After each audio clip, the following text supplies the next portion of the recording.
Ito nga yung ID mo inisyu ng LTO. Sa LTO law, criminal pa ito Out namin yung certification ng Okada, ang registered name mo ron, membership mo, Marvin Santos de Guzman. Kaya kapag hindi ka nagsabi ng totoo ngayon, ikaw ang kauna-una ang masasite in contempt at hindi ka makakauwi sa araw na ito. Sabihin mo na yung totoo, sapagkat dito sa record namin, halimbawa, noong March 2025, Okada ito nanalo ka ng 6,653,500 pesos. April 1, natalo ka ng 25 million plus. May 2025, natalo ka ng 10 million. Ayun, June 2025, natalo ka ng 14,160,750.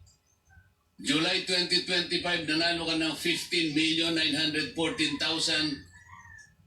Ito recorded ito Kung hindi ka magtatapat, I will cite you in contempt. Kanino nang gagaling ang perang ginagasta mo para magkasino ka?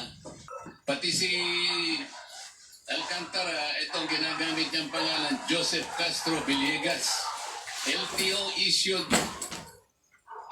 license cards. Your Honor, kahit kailan po, wala po akong lisensyang ganyan. Wala. Basta sinama lang po. Nasa sayo kung hindi mo aaminin, ngunit itong perang ipinanalo mo at ipinatalo, katakataka ka, paano mo nagamit ito? Paano ka nakakataya ng ganito at nananalo ka ng ganito karaming pera? Your Honor, ang natatandaan ko lang po, napunta po ako ng Okada is umattend lang po kami ng convention. So hindi mo aaminin na ikaw ay nanalo kahit na ito ay nasa record na ng Okada, hindi ka aamin ito? Your Honor, hindi po talaga. Hindi po totoo yan, Your Honor. Mr. Chair, can we just cite this individual Hernandez in contempt, Mr. Chair? Naglaro ka doon? Was there an instance na naglaro ka doon?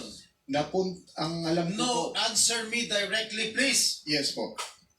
Oh. Yes, Your Honor. Pero naglalaro ka doon. Doesn't matter. Nakapaglaro po ako isang beses. Tama yung... Ang sinasabi ko sa iyo ay base sa record ng Casino Okada.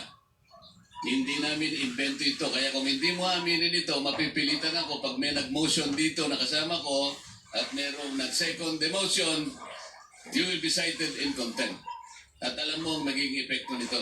A second the motion of Senator Erwin Tulfo. Is there already a motion? They did, Mr. Chair.